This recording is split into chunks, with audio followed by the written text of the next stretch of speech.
اور حضور علیہ السلام کے ختم نبوت پر بڑی واضح دلیل، بڑی مشہور آیت سورہ احزاب کی آیت نمبر 40. رب تعالی ارشاد فرماتا ہے ما کان محمد ابا احد من رجالکم ولکن رسول اللہ وخاتم النبیین وکان اللہ بکل شیء علیما. محمد رسول اللہ علیہ وسلم تو مردوں میں سے کسی کے باپ نہیں ہے.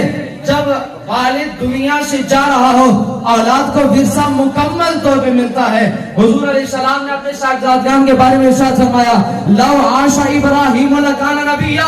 اگر حضرت ابراہیم حضور کے صاحبزادہ زندہ ہوتے، حیات ہوتے، انہیں نبوت دی جاتی، لیکن قانون رب تعالیٰ نے ازل میں بنا دیا تھا کہ محمد عربی آخری نبی ہے. تو میرے تیرے رب کو یہ بات گوارا نہ ہوئی کہ جو تاج میں اپنے حبیب کے سر پہ سجا رہا ہوں، آگے ان کی صاحبزادگان اگر حیات رہے تو پھر یہ قانون بدلنا پڑے گا. چونکہ خون نبی ہے، خون محبوب ہے، تو ان کی اولاد مبارکہ کو رب تعالیٰ نے بچپنے میں اپنے دربار میں بلا لیا کہ یہ تاج میں اپنے حبیب کے سر سجاؤں گا.